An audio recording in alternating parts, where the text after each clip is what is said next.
tudo bom? Pois muito bem, hoje, parte 2, continuaremos com Era Vargas e, como eu prometi, hoje veremos o governo provisório. Isso é, no que o Vargas ele fez a revolução e assumiu o poder em 30, ele vai assumir pelos primeiros 4 anos, até 34, como o governo provisório. Nesse primeiro momento, a promessa dele era, te liga, era trazer o Brasil para a sua normalidade. Mas, na verdade, o que se viu na prática foi uma perpetuação no poder da figura do Vargas. Então, se num primeiro momento ele vai ter uma série de setores o apoiando, num segundo momento, ainda no governo provisório, alguns setores já vão começar a deixar ele de lado. Pois muito bem, o governo provisório é marcado pela manutenção de antigas oligarquias no poder e de novos grupos sociais. Tanto as antigas oligarquias quanto esses novos grupos vão ter os seus interesses atendidos pelo presidente. Na prática, a gente vai ver, por exemplo, os grandes oligarcas de São Paulo, aquela elite fundiária, mantendo os seus latifúndios e mantendo as suas produções de café. E isso vai trazer um conforto para esse setor. Já em compensação, novas classes, como a classe média urbana e a classe dos tenentes em âmbito militar, porque os tenentes é uma classe militar de uma patente não tão alta. Os tenentes e a classe média vão ter as suas demandas também atendidas. A classe média vai começar a ver leis trabalhistas, por exemplo, e os tenentes vão ser úteis ao presidente porque eles vão ser usados como interventores federais. O que é isso? É a figura do governador. E aí eu te apresento o caso gaúcho.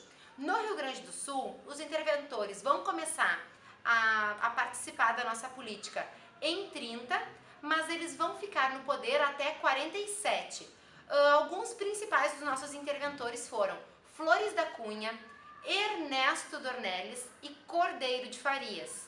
Depois eu posso trazer mais algum detalhe sobre eles. Calma, não dorme, eu já estou quase terminando. Só fica essa dica. Os interventores vai ser um modo do Vargas perpetuar o seu poder pelos estados. Então, cada estado vai receber um interventor.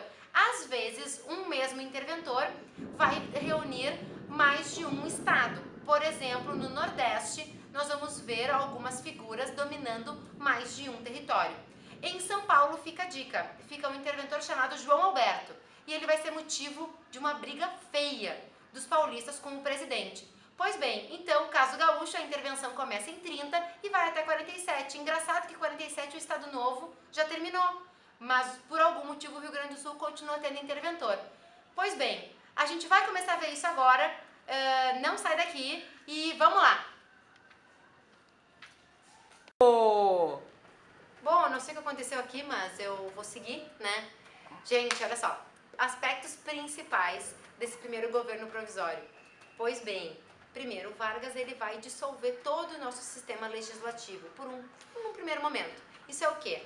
Vai dissolver as câmaras de deputados e vereadores, né, em nível municipal, estadual e federal. Além disso, ele vai criar novos ministérios. O de saúde pública, por exemplo, e o do Ministério do Trabalho, da Indústria e do Comércio. Percebam que ele vai começar a trazer para o Brasil uma série de novas repartições públicas e vai trazer uma atualização das nossas leis. Por exemplo, há um novo código eleitoral no Brasil. Por que novo? Porque na outra Constituição já existia uma previsão de quem votava na nova República. A partir do Vargas vem a ideia do voto secreto. Lembra que lá na Primeira República o voto era a cabresto, era um voto do coronel, um voto que até morto votava? Agora com o Vargas não, o voto é secreto. E o voto feminino vai ser liberado, mas ele é facultativo. O voto obrigatório para todas as mulheres é só a partir de 46, tá? Nessa época, então, ele é facultativo.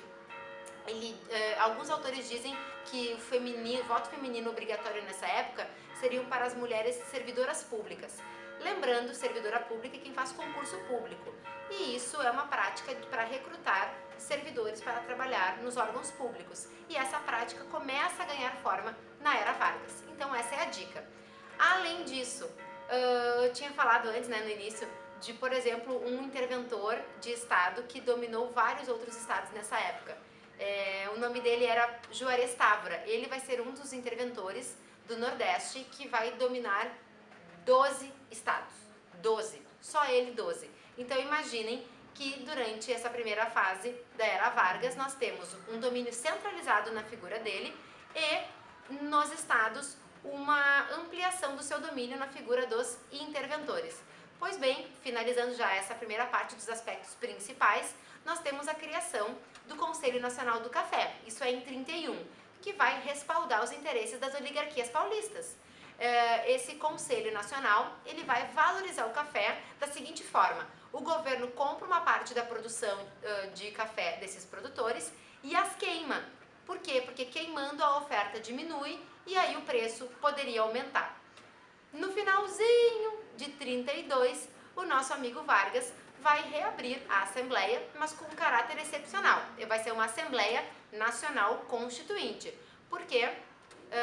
33, porque em 34 a Constituição vem aí e o Vargas vai começar o seu governo constitucional. Então, não dorme, por favor, continua comigo, eu te amo, nós estamos juntos nessa. Seguindo aí, galera, então, um dos estados que ficou muito bravo antes de lançarem a Constituição foi o estado de São Paulo. Que é isso? A aula é minha! Sai daqui! Palhaçada! Tu tem que confiar em mim, tá? Vamos lá?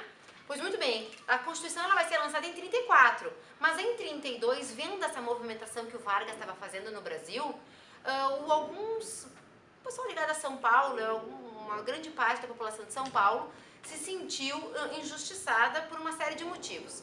Não estava vendo as suas demandas atendidas. Então nós vamos ter grupos em São Paulo buscando uma nova revolução, para voltar à normalidade do Brasil sem a figura do Vargas.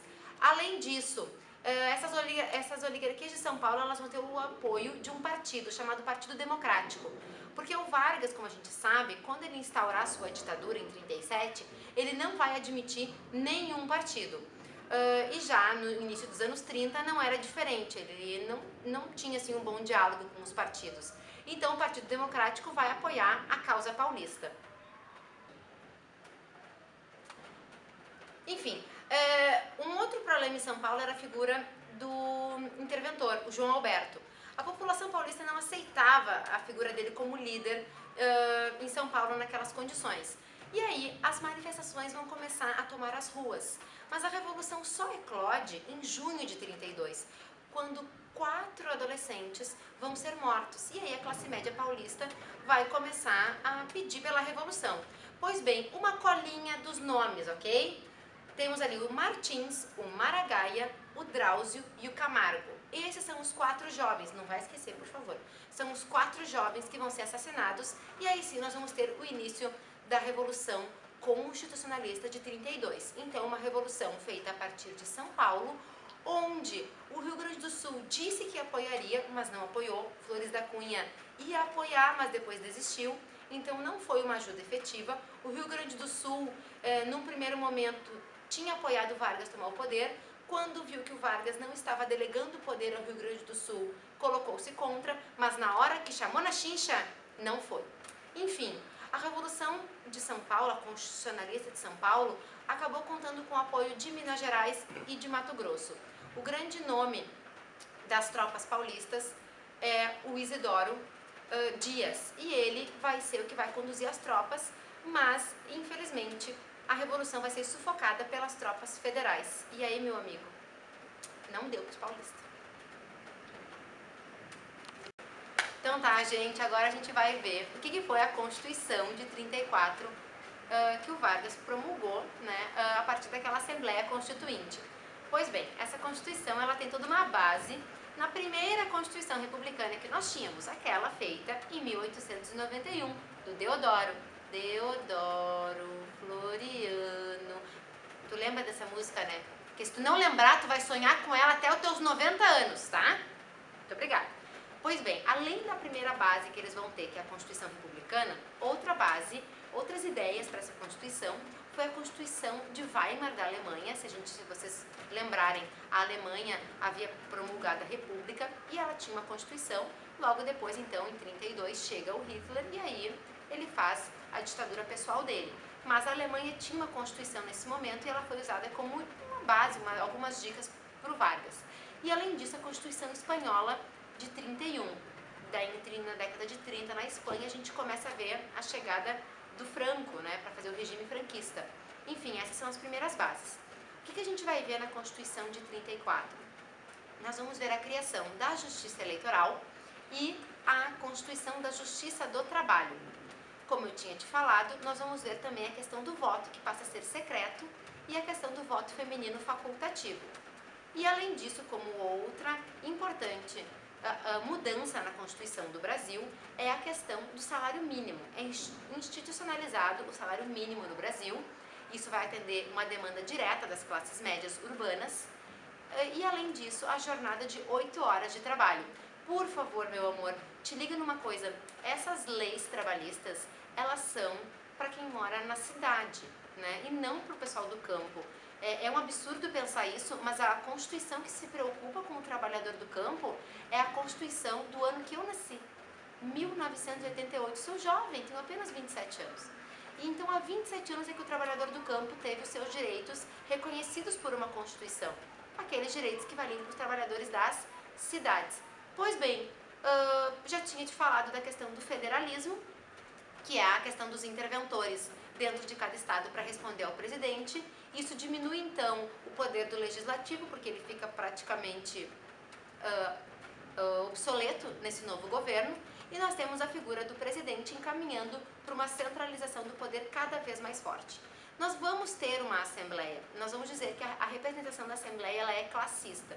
O que é isso? A assembleia vai ser formada por um determinado número de componentes, em torno de 40, sendo que dentro dessa composição a origem dos deputados ela é a mais variada possível.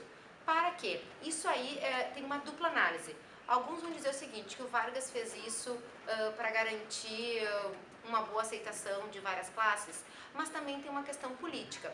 Se o Vargas deixasse uma assembleia inteira formada por homens ligados às oligarquias ou homens ligados a outras ideias políticas, ele perderia a autonomia dele. Então, ele monta uma assembleia de representação classista. Cala a boca! Eu já tô terminando, eu só queria falar que esses deputados, que saco, esses deputados, uma parte deles vai ser, por exemplo, deputados ligados às classes patronais, os patrão, os caras que têm dinheiro. Outros deputados vão ser oriundos, eles vão vir da classe dos sindicatos, eles vão ser vinculados aos trabalhadores. E também vai ter alguns deputados que representam o funcionalismo público, por exemplo, um deputado que era advogado. Enfim, eu acho que já deu, né? Ninguém me aguenta mais. Tá bom. Então, tá. No próximo vídeo, a gente vai ver como se deu esse governo constitucional de 34 até 37, que é o ano do golpe. Muito obrigada pela tua atenção.